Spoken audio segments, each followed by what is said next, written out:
Olá, meu nome é Luiz Fernando e este vídeo é uma demonstração do curso de Front-End que está sendo desenvolvido pela área de sistemas junto à Unicorreios.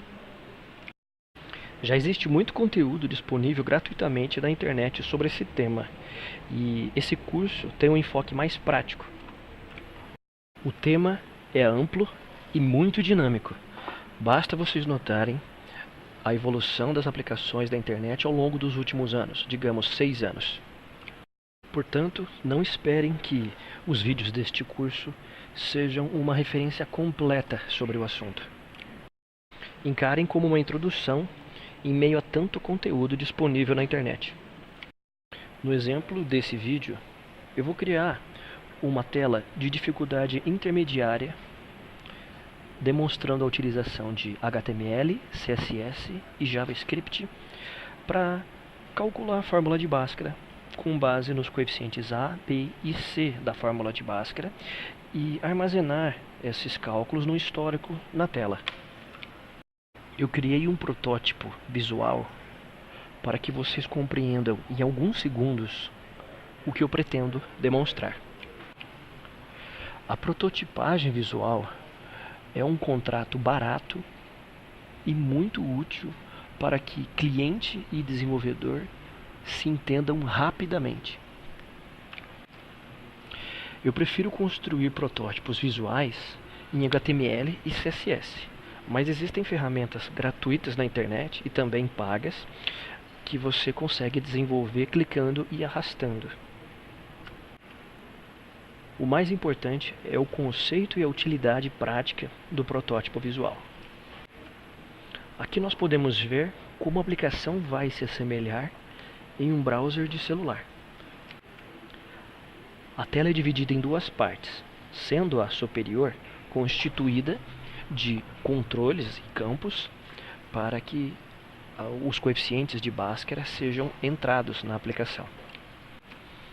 E a parte inferior contém um registro, um log das operações que já foram calculadas pelo usuário. Observem que em alguns segundos vocês já sabem do que eu estou falando. E o restante do vídeo vai servir para tratar como resolveremos isso. Então está muito claro o nosso objetivo. Aqui nós precisaremos de HTML para estruturar os elementos, precisaremos de CSS para dar forma à tela e como esses elementos devem se assemelhar.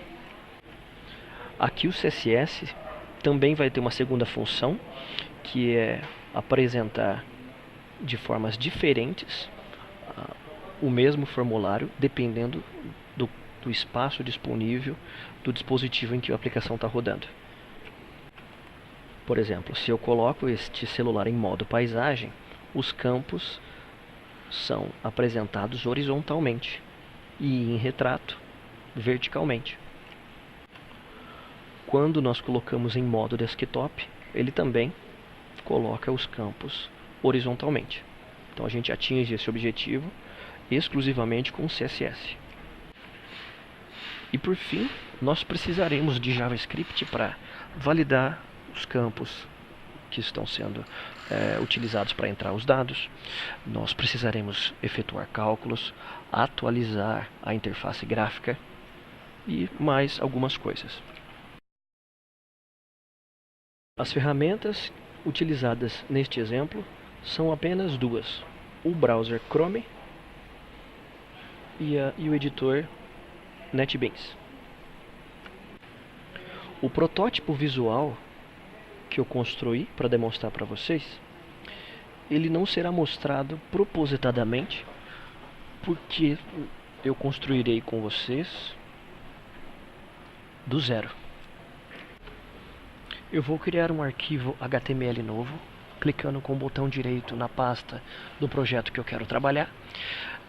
Apesar de eu chamar de HTML aqui, eu vou escolher o modelo página web do PHP, por uma questão de comodismo em relação ao modelo que já está configurado no meu NetBeans.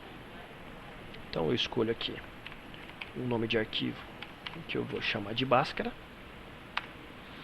e um template já é montado aqui automaticamente. O NetBeans permite com que vocês criem novos modelos e editem os já pré-existentes na instalação. Isso é bastante prático e acelera o desenvolvimento. Se vocês tiverem interesse, basta ir em ferramentas, modelos. Eu não vou demonstrar aqui, que não é o escopo. Neste modelo que eu criei, eu tenho um arquivo HTML5. E o que diz que este documento é HTML5? Essa declaração na primeira linha. Alguns de vocês podem estranhar e perguntar, mas por que aqui não está escrito HTML5 na declaração do documento? HTML5 não é uma versão do HTML que saiu ou vai sair em algum dia. HTML5 é um conceito de que os documentos HTML estarão em constante evolução junto a W3C. Portanto, faz sentido colocar a especificação do documento exclusivamente HTML. Eu acredito que nossos filhos, os meus filhos pelo menos, porque eu ainda não tenho, eles não conhecerão o termo HTML5, 6, 7, 10. Eles simplesmente conhecerão o termo HTML. Esse conceito fluido e de entrega contínua de versões é muito comum hoje em aplicações web. Então temos aqui um documento HTML com algumas meta tags definidas. Essa primeira meta tag diz para o navegador que for Internet Explorer que ele deve renderizar este conteúdo na última versão possível do seu navegador. Isso resolve alguns problemas de compatibilidade de versões do Internet Explorer nos últimos anos. A segunda meta tag define que o conjunto de caracteres do documento é UTF-8. É muito importante que vocês utilizem o char7 UTF-8, que é padrão da internet. Pelo amor de Deus, esqueçam aquele ISO 8859-1. A terceira meta tag diz para o browser que ele deve renderizar esse documento com a largura do dispositivo. Se ele for um celular com 320 pixels de largura, será assim. Se for um tablet de 768, também. Se for um browser desktop com 1080, também. Por aí vai. Então o conteúdo se torna fluido em relação à largura do dispositivo. Isso é essencial para que nós desempenhamos bem a tarefa de construir aplicações responsivas. Nós não devemos mais criar nenhum documento que não contenha essa meta tag. Mais da metade da internet hoje que é consumida no Brasil já é utilizada por dispositivos móveis.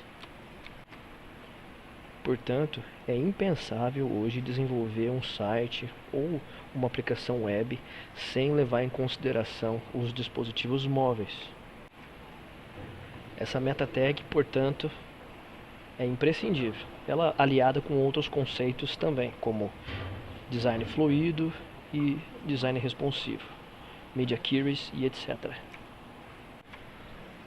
Na tag title eu vou colocar aqui o nome Bhaskara. E aí eu tenho aqui a definição do CSS dessa página, que está apontando inclusive para um arquivo que não existe, e eu vou criar agora, Bhaskara.css, um novo arquivo CSS Bhaskara. Procurem nunca deixar os seus documentos apontando para referências que não existem, sejam elas arquivos CSS, arquivos JavaScript, imagens. Isso faz com que a aplicação demore mais para carregar inutilmente.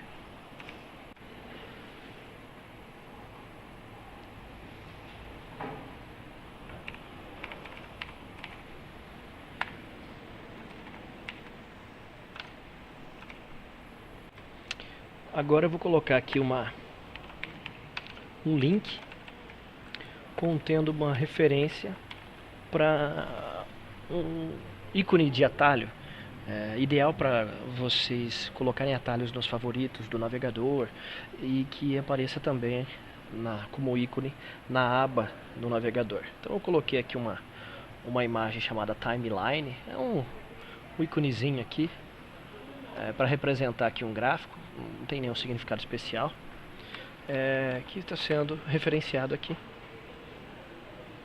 Quando a gente roda isso no navegador, a gente vai enxergar esse ícone. Bom, como é que você faz para rodar aqui do NetBeans e abrir direto no navegador? Se você não conhecer o endereço, basta você executar o arquivo HTML que você vai rodar. E aí está aqui Bhaskara no título e o ícone que a gente chama de favicon, né? Favicon.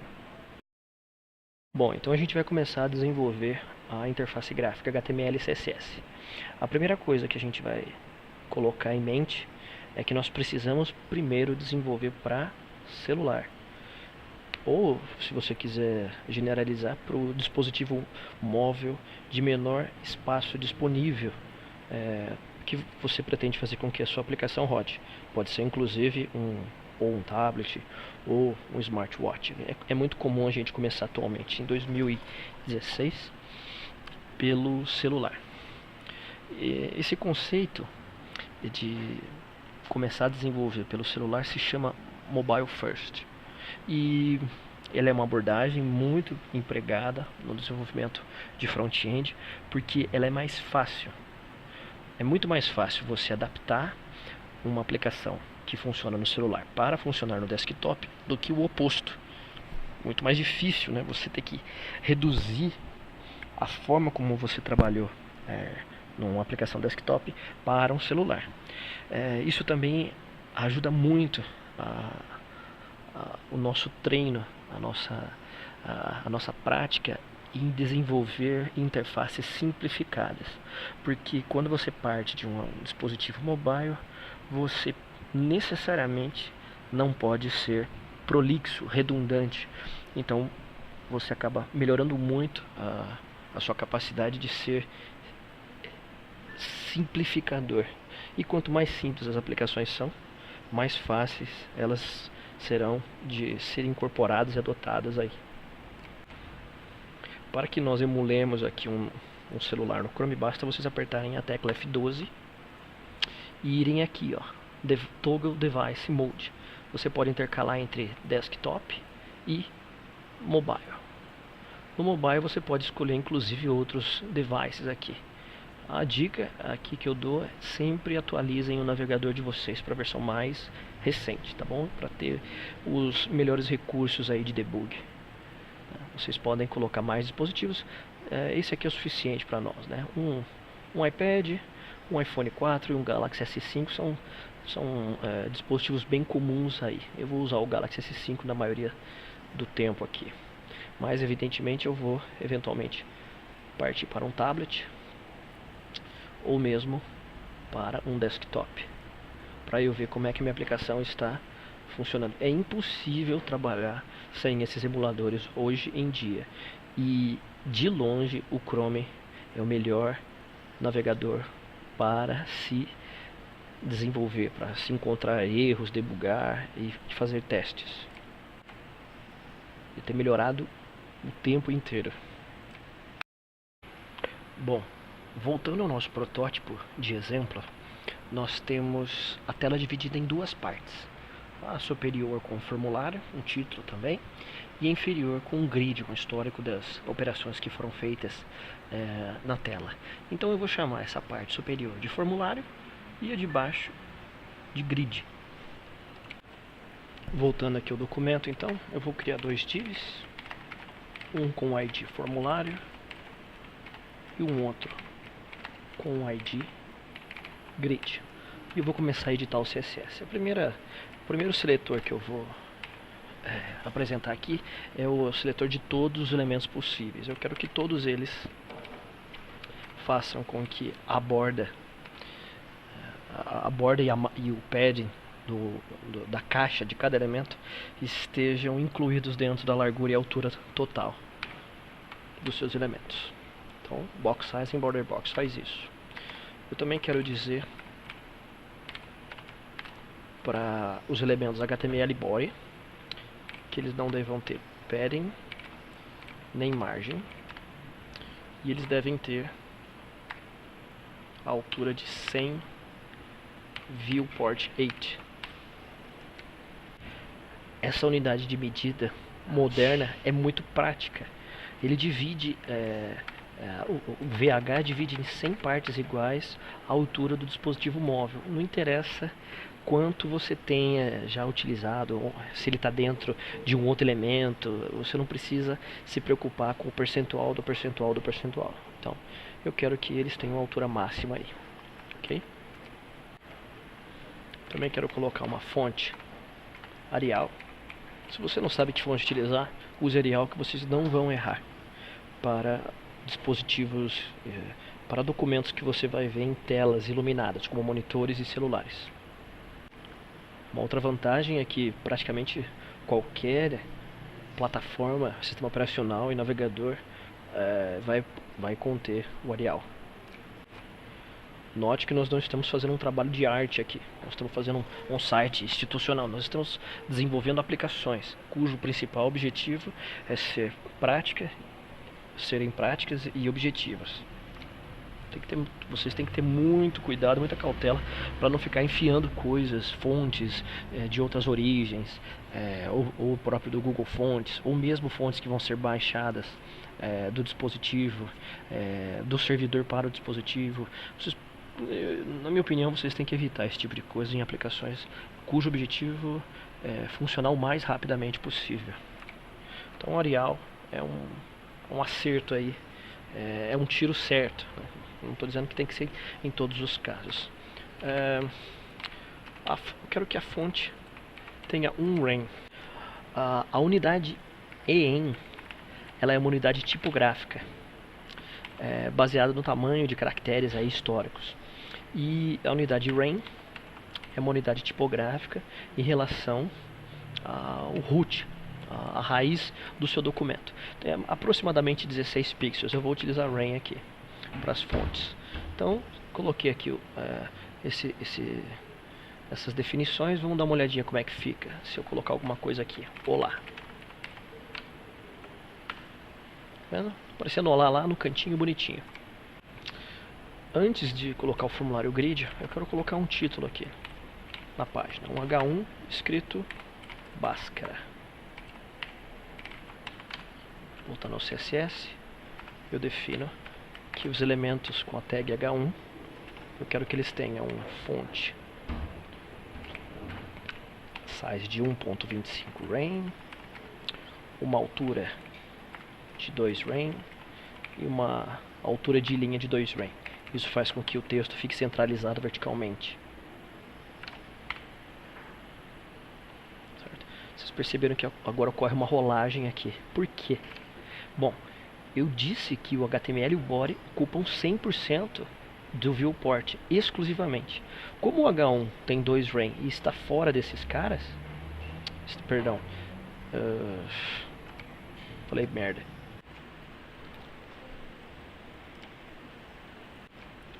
Vocês podem ter notado que agora tem uma rolagem desejada, que pelo menos eu não quero essa rolagem no momento.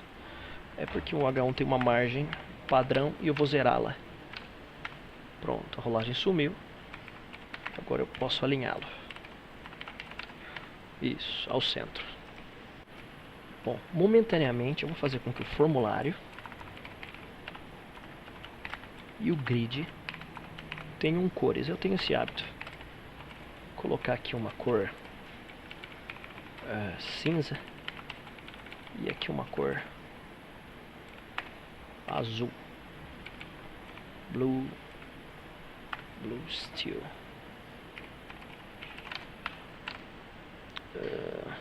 Blue Steel. Uma cor cinza e uma cor mais clarinha aqui. Certo, eles não têm altura, portanto, eles não aparecem ainda.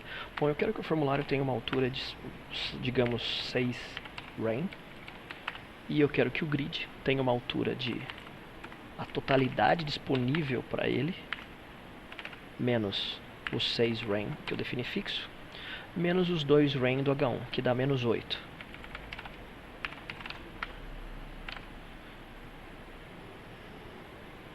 Opa, esqueci de colocar o if aqui. Wait.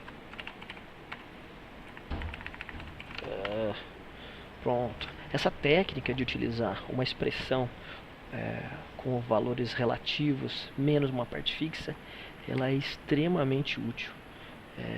Antigamente se fazia isso com bastante JavaScript ou expressões no Internet Explorer. Agora você tem isso facilmente com essa expressão calc no CSS. Ela realmente é muito útil.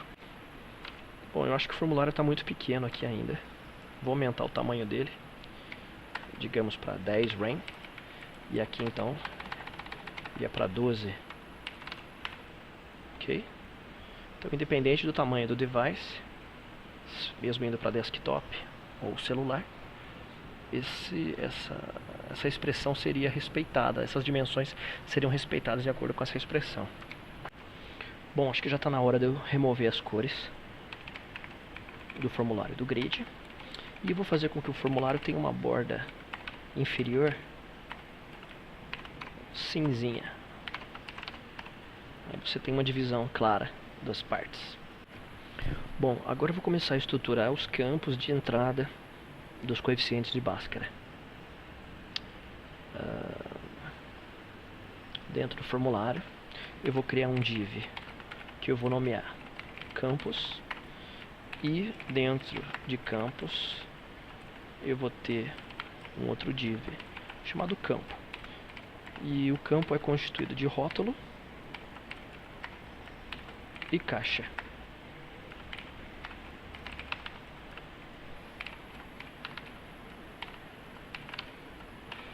Ok? Farei isso então para mais campos, o B e o C.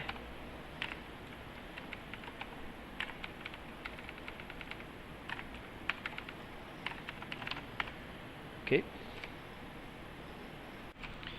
Bom, eu quero que dentro dessa estrutura chamada campus, eu quero que cada elemento contido dentro de campus, né, todos esses divs aqui, esses 3 divs, eu quero que eles se posicionem verticalmente, como se eles estivessem numa coluna só.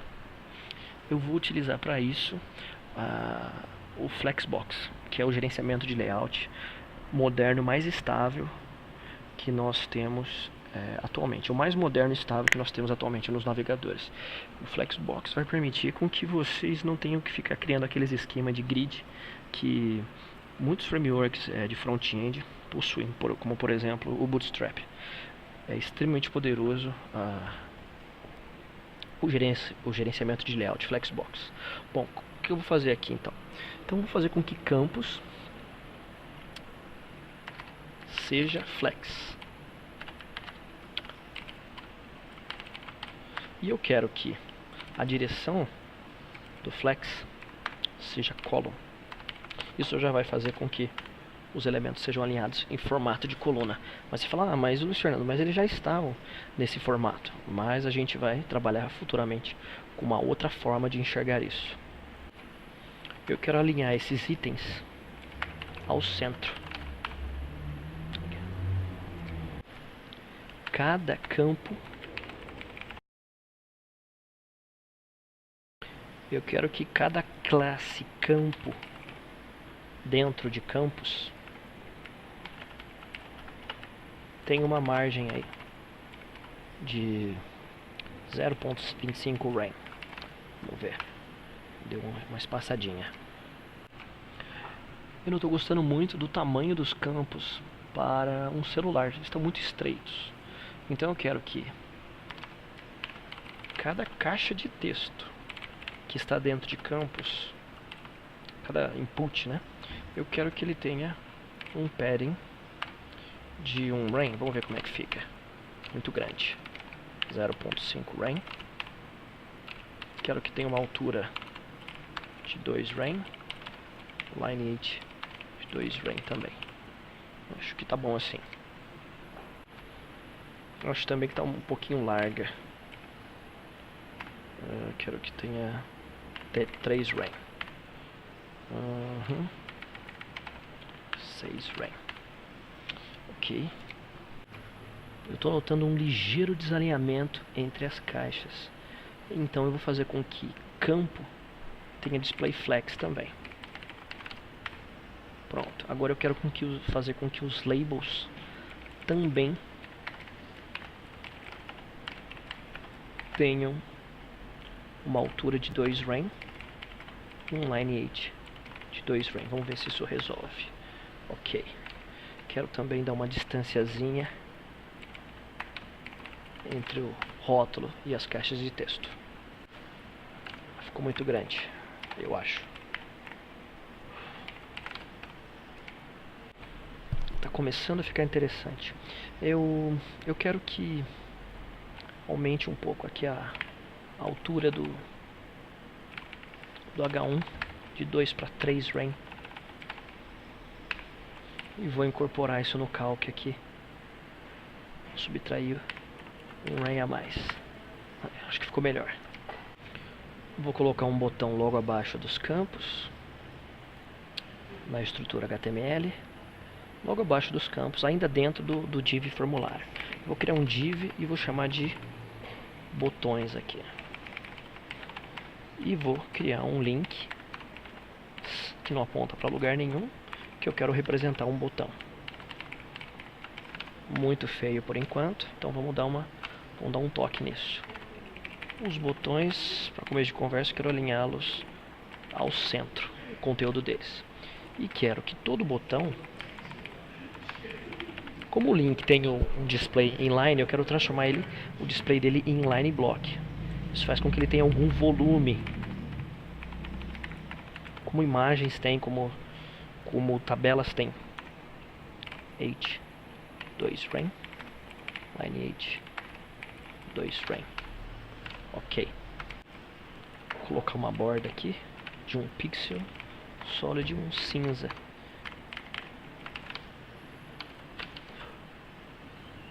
Cinza. Isso. Eu também quero um padding, que é a distância entre o texto e a borda do elemento, de 1 RAM. O que eu fiz de errado aqui? Acho que eu posso tirar o lineage daqui. 0.5. Isso, razoável. Quero que ele tenha um background também cinza, um pouquinho mais escuro. E quero que ele tenha uma borda arredondada, 4 pixels. Ok. Acho até que o botão pode ser um pouco mais largo. Verticalmente eu quero que ele tenha 0.5 RAM, mas horizontalmente eu quero que ele tenha até 2 RAM. Ok. Quero que os campos, logo após os campos, tenha uma pequena margem embaixo, para afastar os botões. No caso só tem um botão dele, o 0.25, razoável.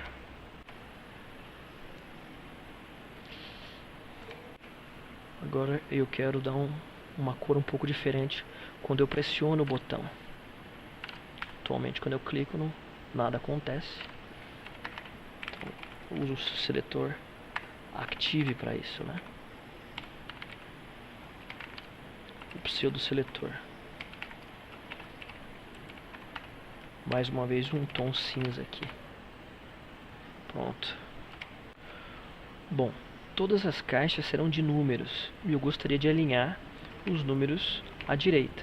Então vou revisitar aqui o input e colocar um text align right. Uma outra coisa que me incomoda é essa corzinha azul em volta da caixa. O pessoal que trabalha com acessibilidade vai me xingar, mas eu não quero esse outline aqui. Outline none. Pronto, sumiu essa corzinha azul daqui. O ideal seria colocar uma cor adequada ao layout da sua aplicação, para que as pessoas sempre tenham a noção de onde está o foco. É muito bom para usar o teclado também. Agora vamos começar a montar o grid aqui embaixo. Bom, dentro do grid eu vou colocar uma tabelinha. Table. Que eu quero que tenha as seguintes colunas. TH. A, B, C. O resultado e mais uma coluninha de ações aqui. ABC. Bom, eu quero que o table dentro do grid fique alinhado ao centro da página. Então eu vou colocar aqui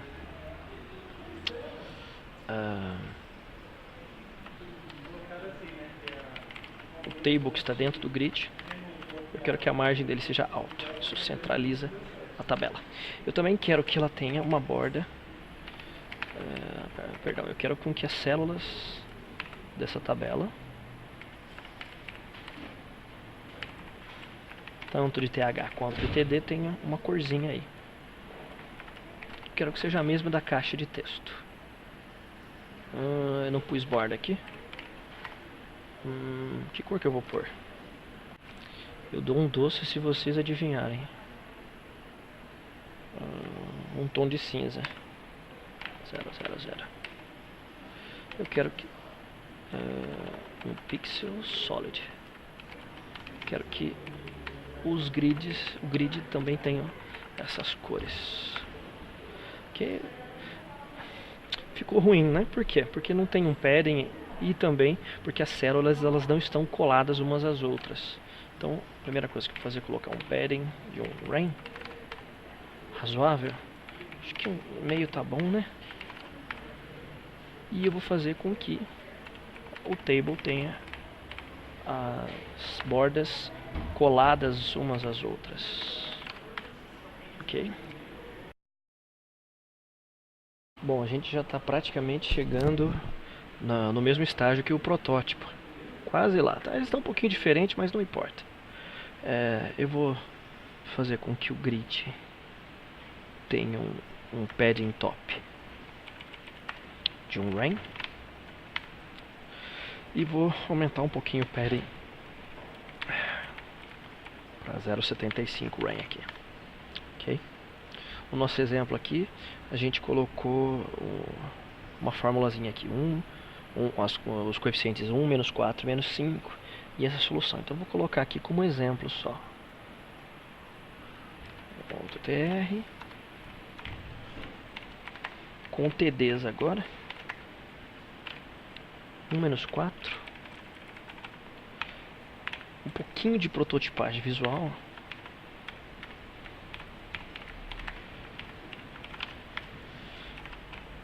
Ok, está faltando um igual aqui. Que por acaso é menos 1 e 5. Conjunto solução, menos 1 e 5. E um xzinho aqui. Bom, a imagem, eu já tenho uma imagem aqui chamada delete, que é uma lixeirinha que eu vou colocar aqui dentro da página. Essa TD eu vou chamar de ação. Ações, perdão. Então tudo que tiver de ação eu vou colocar dentro dessa TD. A única ação que eu enxergo por enquanto é o excluir. Então, todo link que está dentro de ação, eu quero que o display seja inline block. Eu quero que ele tenha 24 pixels de altura e 24 pixels de largura. Vou colocar uma cor preta só para enxergar. Isso aqui.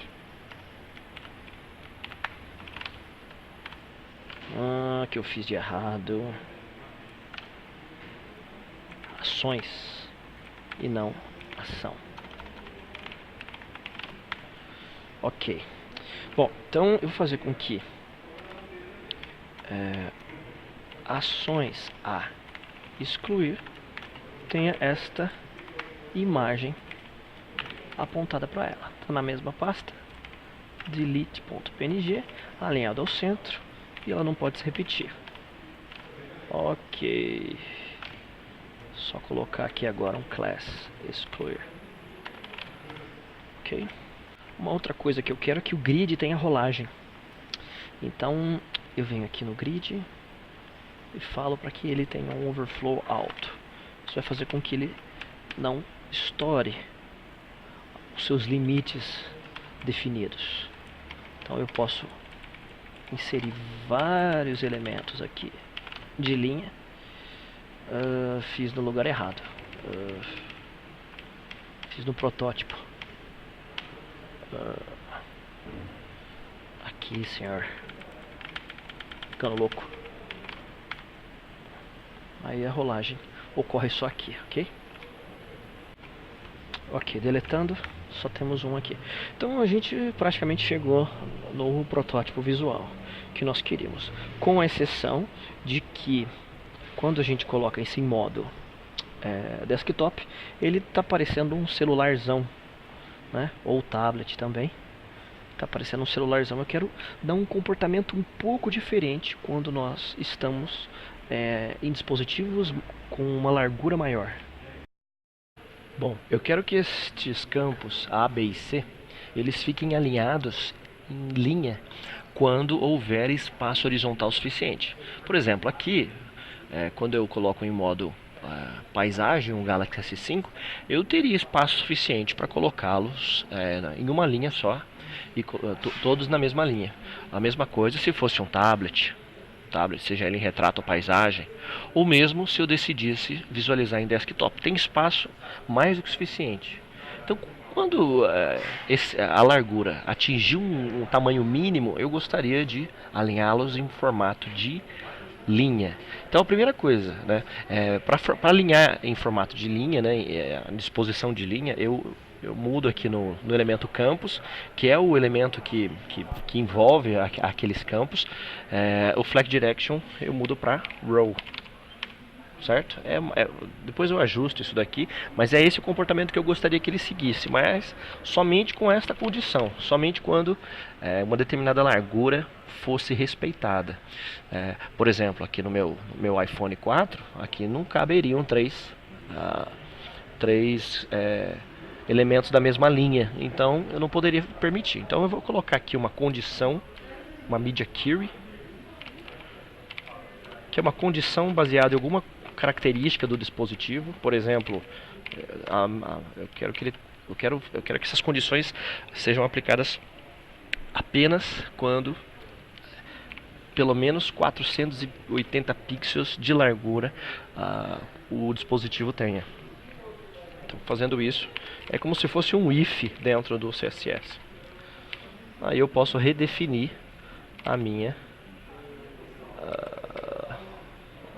os meus estilos.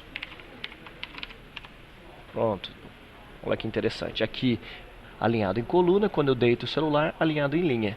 Essas media queries são muito poderosas e muito interessantes. Elas permitem com que vocês não fiquem fazendo gambiarras mesmo com JavaScript para resolver problemas, né? É muito bacana mesmo.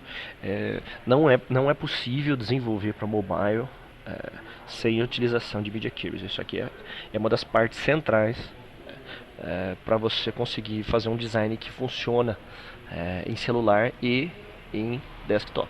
Observem que esse approach, né, essa abordagem que eu tô seguindo implemente todo o CSS para celular e em algumas exceções ou algum conjunto de exceções vocês aplicam para isso, para quando o dispositivo ficar mais largo, né, a partir de uma determinada largura, por exemplo.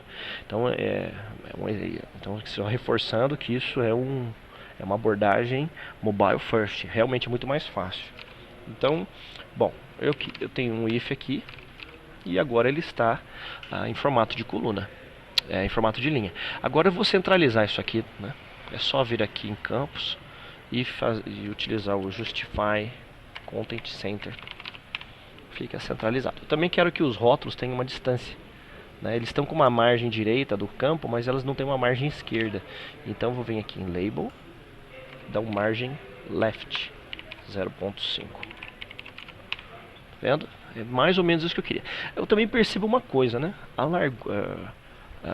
A altura dos campos agora aqui tá demais, ela tá alta, tá muito grande, né? Desnecessariamente, né? Então eu poderia reduzir a altura de formulários, se eu não me engano, formulário, eu poderia diminuir essa altura para permitir um aproveitamento maior do espaço. Eu posso usar dentro da mesma condição de Media Query aqui, então eu poderia fazer com que o formulário tenha um tamanho menor. Formulário.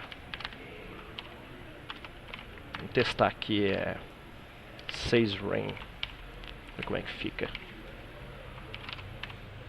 Isso. Então, como eu diminui 4 pixels aqui, lá onde eu uso o calc em algum lugar, eu tenho que reduzir 4 REN. 4 pixels, 4 REN. Pronto.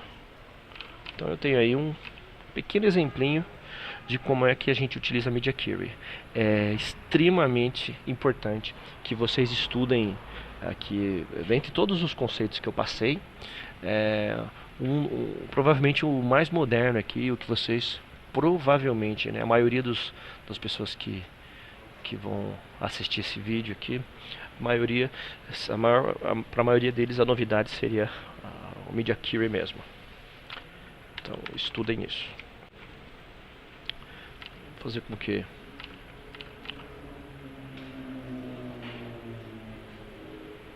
os campos tenham uma margem um pouquinho maior também. Um pouquinho maior. Isso, acho que está ótimo agora. Bom, até agora a gente mexeu exclusivamente com HTML e CSS para dar forma e conteúdo à nossa aplicação. Agora nós vamos começar a dar vida à aplicação com JavaScript. Então a primeira coisa que eu vejo que é necessária é, quando o botão calcular for pressionado, estes 3 campos precisam ser validados. Eles serão validados da seguinte forma: eles precisam estar todos preenchidos, né? Nenhum pode estar faltando, e todos eles precisam ser números reais. Em qualquer uma dessas falhas, eu vou fazer com que a caixa fique com uma cor diferente, um indicativo de que tem algum probleminha ali, ok? E para isso eu vou utilizar uma classe chamada erro. Eu vou criar uma classe aqui e vou dar uma cor, né, um estilo para essa classe, para indicar que esse campo está com erro. Vamos primeiro fazer o protótipo aqui mais uma vez. Não consegui escapar do protótipo ainda. Vou colocar uma classe aqui chamada erro e vou no CSS apontar que quando erro estiver definido, quero que fique dessa cor. Vou ver aqui. Acho que tem que ser input. Opa, aí um problema na hierarquia. Vamos ver o porquê é que não está funcionando isso aqui. Por que o input.erro não está funcionando? Ele deveria, entre aspas, né, funcionar. Bom, é o primeiro aqui que está com a class erro. Se eu clicar nesse cara, eu consigo entender o porquê que ele não está funcionando. Olha só que interessante, ó.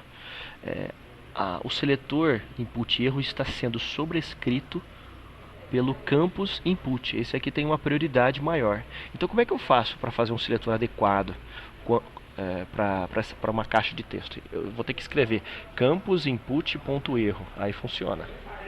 É isso mesmo. Eu vou até colocar perto lá. Campus input. Vou pôr bem aqui. Observem que a minha falha, né, foi facilmente debugada com o Chrome. Ficou bem fácil de entender o erro que eu cometi, criando um seletor que não estava sendo aplicado por conta da hierarquia do CSS. Pronto, agora está vermelhinho aqui. Ok?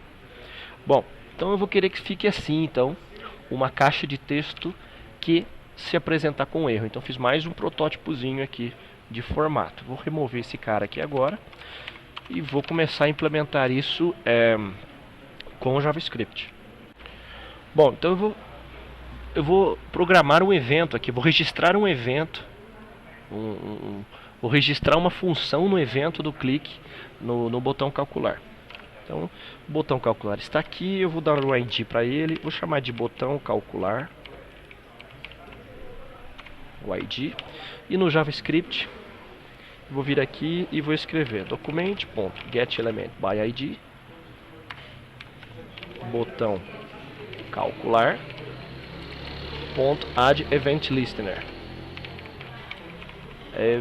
Event listener. Na hora que eu clicar nesse botão, esta função vai ser acionada. Console log clicado. Vamos ver se funciona. Console, né? Cliquei, clicado. Bom, exatamente. Já tenho registrado uma função na hora que eu clicar. A prática de registrar a função no JavaScript, ao invés de colocar aqui um clique alguma função, ela é mais moderna, porque você remove do HTML qualquer JavaScript. Se vocês notarem, o HTML desse aplicativo, ele não contém nenhuma definição de CSS e nenhuma definição de JavaScript. Aqui o código fica bem mais fácil de ser entendido. Mas eu confesso que quando eu estou com um pouquinho de pressa ou preguiça, eu coloco um clique aqui mesmo, ou um change aqui mesmo, e boa. Mas eu vou fazer bonitinho aqui. Bom, então clicado. Não é exatamente o que eu quero fazer, né? Eu não quero que as caixas, que quando eu apertar o botão escreva clicado. Só foi um teste. Eu quero que os campos tenham a sua obrigatoriedade checada. Então o que eu vou fazer aqui? Eu vou fazer um loop entre essas caixinhas aqui, certo? E vou checar se elas estão com a obrigatoriedade, a condição de obrigatoriedade satisfeita, né? Ou seja, eles não estão em branco. Então eu vou fazer o seguinte: if not document.getElementById a.value, esse cara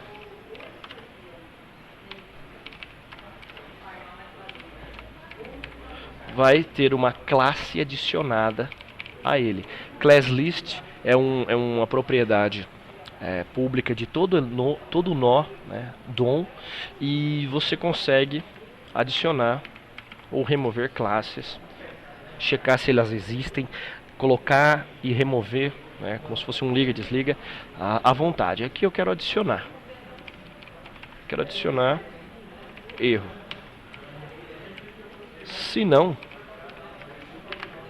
eu quero remover erro, certo? Lá ficou vermelhinha. Uma vez preenchida, volta a ficar cinzinha. Posso fazer isso para mais algumas caixas, para B e para C. E o nosso código está concluído, apesar de não ser o melhor.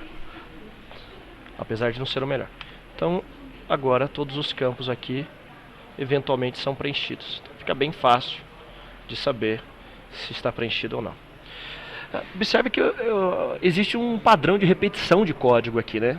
Não é muito bacana a gente colocar um padrão de repetição de código, porque a gente coloca condições, vários pontos de falha na hora da manutenção, e o código não fica muito organizado. Eu vou dar uma melhoradinha nisso aqui.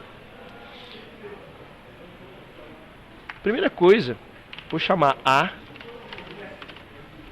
de getElementById A, B e C.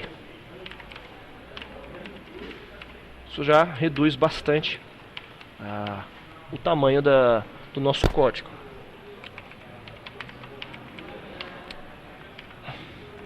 E eu vou colocar uma função aqui dentro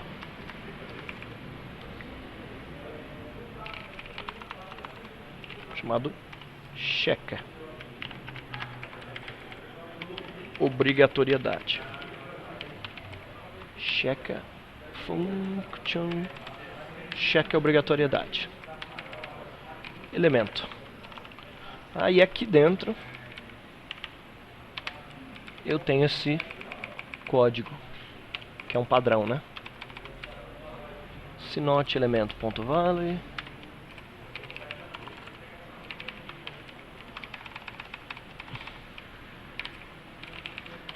Elemento.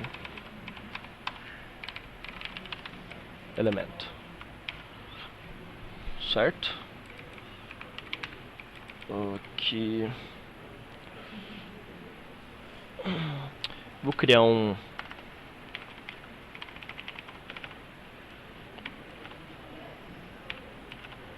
vetorzinho e vou fazer um loop. Olha só que interessante.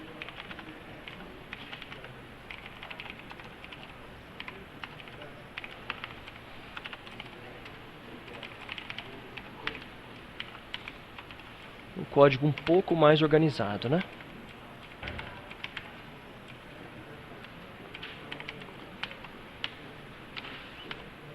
Mesmo comportamento. Igualzinho. Um código um pouco mais fácil de manter e mais fácil de entender também. Bom, aqui eu só estou checando se os campos foram devidamente preenchidos. Mas, se eles foram preenchidos com números, com conteúdo que não é um número real, a validação passa sem problemas. Não gostaria que fosse este o comportamento. Eu gostaria que ele também pintasse de vermelho, caso a caixa contivesse um conteúdo não real, né, de um número não real. Então como é que eu faço isso? Existe uma função global no JavaScript chamada isNone, is not a number, e ela retorna true se o conteúdo que você passar para ela não for um número. Então se eu, por exemplo, fizer um testezinho bem rápido aqui, console.log isNone, e colocar 2, ele vai retornar falso, porque não é um não número, certo? Mas se eu colocar S2, ele vai retornar true, porque realmente não é um número. Então fica bem fácil da gente checar se é um número ou não, é o suficiente para nós. Ok? Vou fazer mais um testezinho aqui, 1.3 falso, ou seja, está correto, e 1,3 é true, porque aqui isso aqui não é um número de ponto flutuante. Ok? Então vamos fazer o seguinte. Vou criar mais uma função aqui, chamada checaNúmero, e vou passar o mesmo cara. E vou criar a função aqui. A vantagem de você criar funções para fazer as validações, as checagens, é que você pode reaproveitá-las para outros momentos. Aqui eu estou colocando dentro da própria função do botão, mas isso poderia ser realmente uma API, uma biblioteca que vocês utilizam aí em outros pontos da aplicação. Ok, checaNúmero, e eu passo o elemento. O que eu vou fazer? A primeira coisa que eu vou fazer é o seguinte: if not elemento .class list .contains, acho que é contains JavaScript class list contains, acho que é isso mesmo. Só checando a API aqui.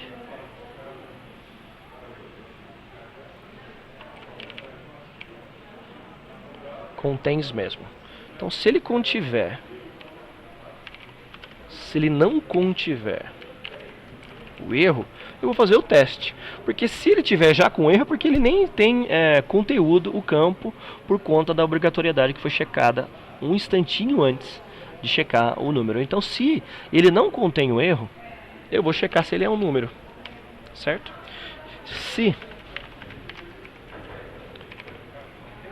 elemento.value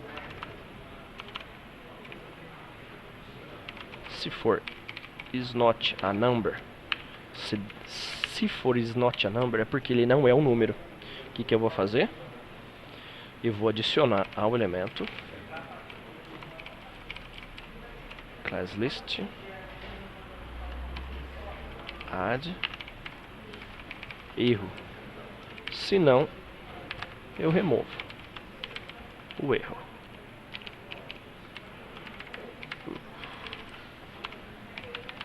Vamos fazer o teste agora. 1, 2, 3. Calculei, coloquei S3. Olha lá, ficou vermelhinho, vermelhinho, vermelhinho. Coloquei um número, deixou de ser vermelhinho, ok? Então eu consegui facilmente checar a obrigatoriedade e checar se é um número real válido, ok? Aí para deixar, né, para colocar a cereja do bolo aqui, quando eu passo por esse for e faço as duas checagens de obrigatoriedade e número, no final desse for eu preciso ter certeza de que não há nenhum elemento nesses caras aqui que contenham a classe erro, certo? Se nenhum deles contiver a classe erro, é porque o formulário foi validado com sucesso e o cálculo pode ser feito. Caso contrário, o cálculo não pode ser feito, vai ficar vermelhinho os campos até o usuário corrigir as falhas, ok? Para isso, basta eu descobrir se dentro do documento existe algum input erro dentro de campos. Então é só fazer isso aqui, ó. If document ponto query selector. Este seletor, ou seja, existe alguém com esse cara? Na verdade, o document query selector ele retorna o primeiro elemento que contém este seletor CSS. Se ele retorna o primeiro elemento, esse elemento é algo não nulo, então a condição do if é respeitada. Caso contrário, se eu não me engano, ele retorna false, query selector. Se eu não me engano, ele retorna false. Então, se este cara aqui retornar um elemento, significa que tem algum campo com erro, pelo menos um. Caso contrário, o formulário for validado com sucesso. Então, só vou colocar um console log aqui para dizer que temos problemas, e aqui não temos problemas. Faça cálculo. Calcular, temos problemas. Não temos problemas. Temos problemas de novo. Ainda temos problemas. Ainda temos problemas. Não temos problemas. Então, conseguimos aqui com muita facilidade criar todo um mecanismo de validação de campos, obrigatoriedade de campos, indicativos de que há problemas nos campos específicos. Então tá tudo certinho. Eu acho que uma coisinha a mais que eu poderia colocar aqui seria uma mensagem, um alerta, próximo de um alerta, algo que diz assim, ó, corrija os campos em destaque, alguma coisa desse tipo. Mas eu realmente não estou com vontade de fazer isso agora. Eu já estou a fim de partir para o cálculo de Bhaskara mesmo. Agora está na hora da gente pegar esses coeficientes, transformá-los em números reais mesmo, porque eles são strings, efetuar o cálculo de Bhaskara, achar as soluções e adicioná-lo no grid. Então a gente está chegando já na parte final do nosso trabalho. Bom, então eu vou começar criando uma função aqui chamada calcula. Essa função eu vou colocar fora do evento do clique, porque eu quero que ela seja aproveitada em outros momentos. Por exemplo, quando eu apertar Enter nessas caixas, eu quero que o botão calcula faça a mesma coisa. Mas, bom, vou começar por isso aqui então. Vou colocar uma função aqui, function calcula. O que o calcula vai fazer? O calcula vai ser chamado quando não temos problemas aqui.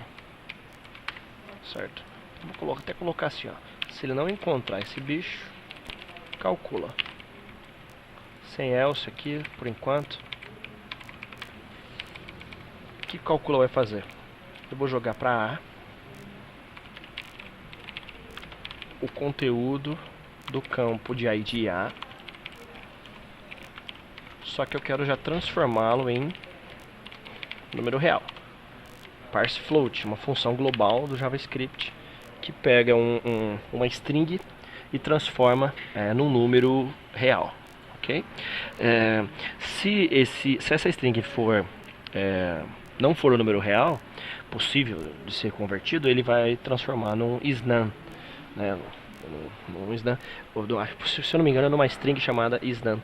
Mas isso não vai acontecer porque nós já fizemos a validação previamente. Então não temos que nos preocupar com isso mais. Então A, B e C são os coeficientes. Bom, vamos começar a brincar então, né? Eu abri aqui uma aba com exercícios de equação do segundo grau, com exemplos e com as respostas, né? Vamos começar calculando aí o delta, né? Var delta é igual a b ao quadrado menos 4ac, se eu não me engano, né? Então como é que eu vou fazer isso? B vezes b, que é b ao quadrado, menos 4a c. Então, só vou dar um console log no delta por enquanto, para ver o que acontece. Vou pegar esse carinha aqui, 3 menos 7 e 4. Vou colocar no exemplo aqui. 3 menos 7 e 4. O delta deu 1. Vamos ver na resposta. Aqui delta deu 1. Vamos fazer o segundo aqui, né? O segundo, o delta dá 0 se eu colocar 9 menos 12 e 4. Só checando, né, senhores? 9 menos 12 e 4. O delta deu 0. E o terceiro, 5, 3 e 5. O delta dá menos 91.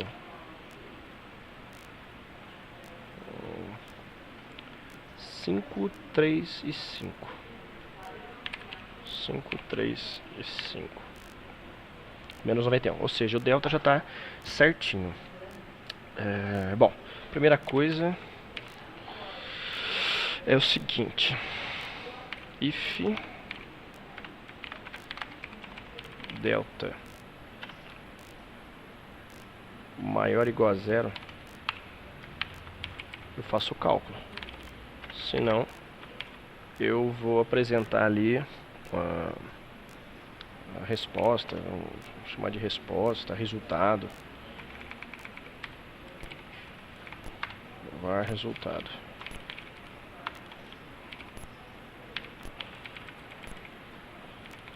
O resultado vai ser uma string que eu vou colocar nessa coluna aqui. Olha que bacana.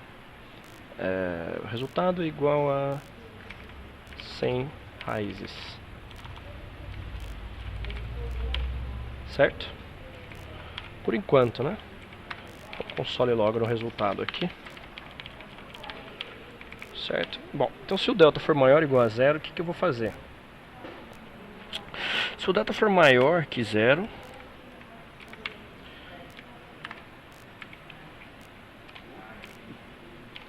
se if delta for igual a 0,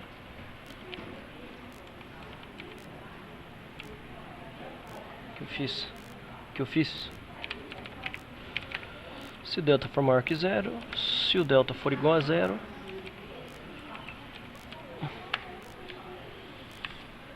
um else aqui. Bom,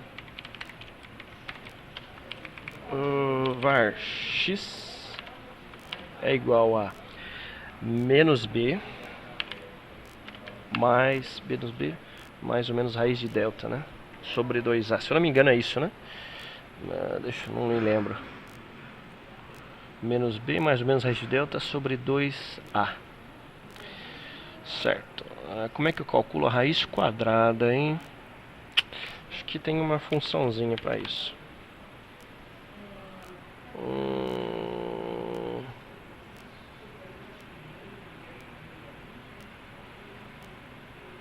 Aqui. Esse cara aqui. Bom, menos b mais ou menos, né? Seria mais o primeiro, né? Mais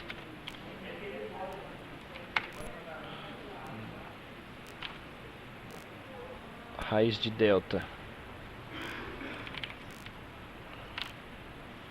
menos b mais raiz de delta sobre 2a. Então eu envolvo isso aqui e divido por 2 vezes a. O x e o x', você vai colocar x2 aqui com menos. E aí eu coloco resultado é igual a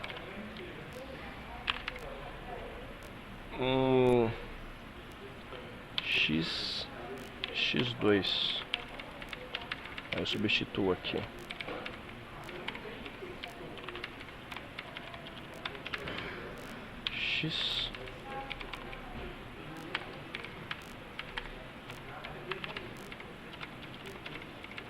X2. Então no primeiro exemplo eu tenho duas raízes para 3 menos 7 e 4. 3 menos 7 e 4. Olha lá, 1,3, 33 e 1. Excelente. A única coisa que eu vou fazer aqui é arredondar o bicho primeiro, né? Fazer com que ele tenha no máximo 2 casas decimais aqui.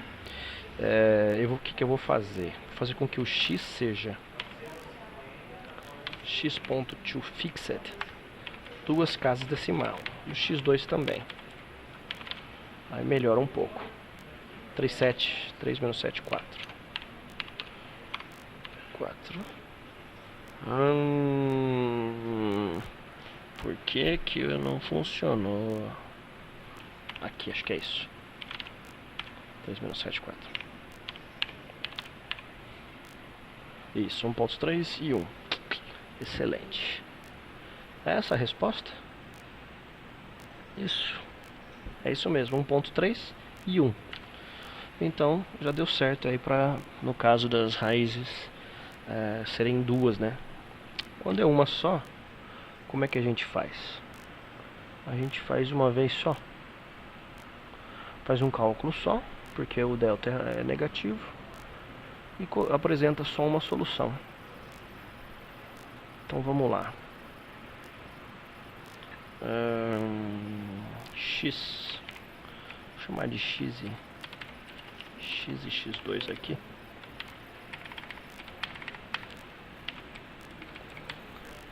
X menos B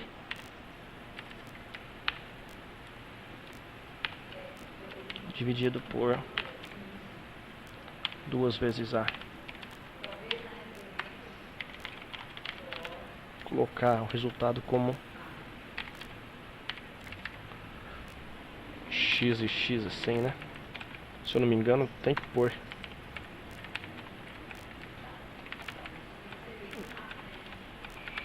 x.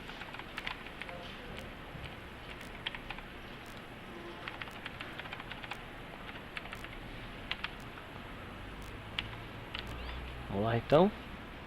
Então quando a gente tem 9 menos 12 e 4, 9 menos 12 e 4, tá lá, 2 terços.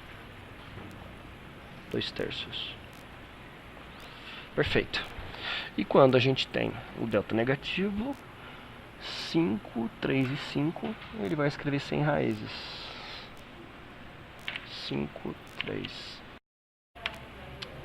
5, 3 e 5 sem raízes. Só uma coisinha aqui que eu usei o toFixed somente quando o delta é maior que 0. Eu tenho que utilizá-lo aqui também. Okay. Bom, então nós temos já o cálculo do Bhaskara, a fórmula de Bhaskara com base nos elementos. E agora o que nós precisamos fazer? Nós precisamos adicionar uma linha contendo o valor de A, B e C, o resultado e uma lixeirinha aqui para eventualmente excluir. Então é mais um pouquinho de trabalho que a gente vai ter. Agora a gente vai mexer com o DOM, né? A gente vai adicionar conteúdo HTML dinamicamente com JavaScript. Então vamos lá. Primeira coisa, eu vou pegar essa tabela aqui, certo? Vou pegar essa tabela aqui, eu não preciso dar um ID para ela, porque eu já tenho um ID no grid. Então a tabela que está dentro do grid é a tabela que eu preciso. Então bem aqui, eu vou chamar de var tabela. Ela é quem? Query selector. A tabela que está dentro do grid. Esses métodos query selector e query selector all são extremamente úteis. Então eu tenho uma tabela e eu vou criar uma linha agora. Var L é igual a tabela.insert row. Insert row é um método que toda tabela tem e você pode passar como índice qual linha, em que posição você quer que a linha seja adicionada. Se for -1, ele vai adicionar ao final, certo? E aí eu vou querer que essa linha tenha 5 células.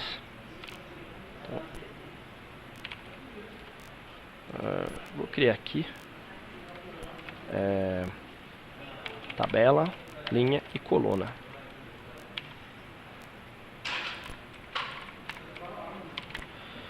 S igual a L.insert cell. Do mesmo modo, a gente tem o método insert cell que toda linha tem. Vou fazer por enquanto com que o conteúdo da célula seja X e vou adicionar 2, 3, 4, 5 campos. Vamos ver o que acontece. 5, 3, 5. 5, 3, 5. E ele adiciona. Ótimo. Então eu tenho aqui a adição de elementos. Certo? Então, agora o que eu vou fazer? A primeira célula eu vou colocar o valor de A. A segunda, o valor de B. A terceira, o valor de C. Vamos ver o que acontece. 5, 3, 5. Opa, 5, 3. Opa, fiz alguma besteira aqui. O que eu fiz de errado? Ah, sim. Eu fiz uma besteirinha aqui. Eu chamei de C. Tanto a célula quanto a constante C. Então eu vou chamar de cell.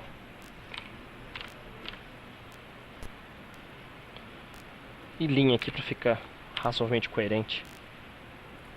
Lim.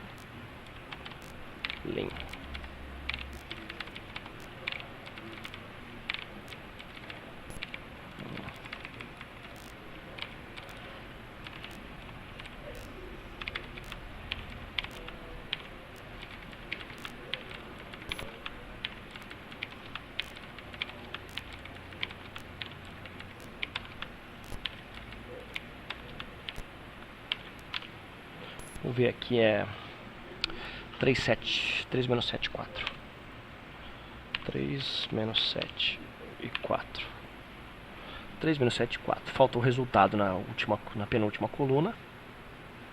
Resultado aqui. 3 menos 7 e 4. 3 menos 7 e 4. Que ótimo. Vendo? E uma lixeirinha no final. O que a lixeira vai ter? A lixeira vai ter um link com o botão com a classe excluir nele. Então eu vou com o JavaScript adicionar esse cara. Então eu vou criar aqui um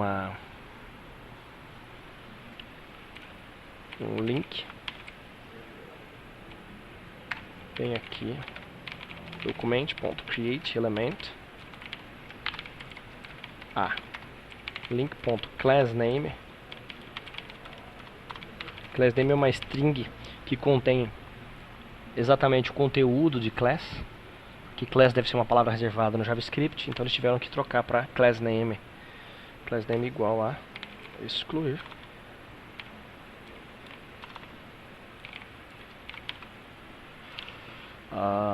O último TD tem que ter a class ações. O último cell tem que ter a class ações. Então vamos lá, cell.className é igual a ações. E por fim, em vez de eu colocar em HTML aqui, eu vou colocar cell.append child link. tende a funcionar. 3 menos 7, 4. 3 menos 7 e 4. Pronto. Última coisa, né, é que cada um desses botõezinhos vão ter um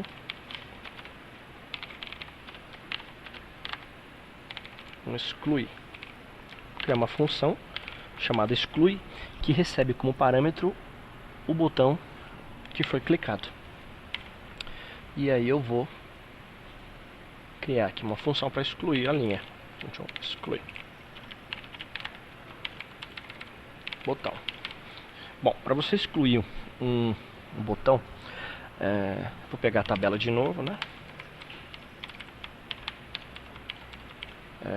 E eu preciso pegar o pai do botão é a célula, o pai da célula é a linha. Eu preciso pegar a linha, certo? Então var lim é igual a botão.parent node, ou seja, o nó que contém ele, ponto parent node.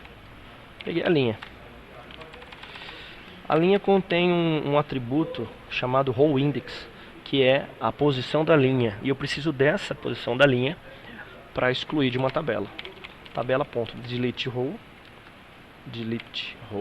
um método que recebe justamente o índice da linha que vai ser excluído. Pronto, isso resolve. Então, excluir. Então eu consigo excluir sem problemas aqui.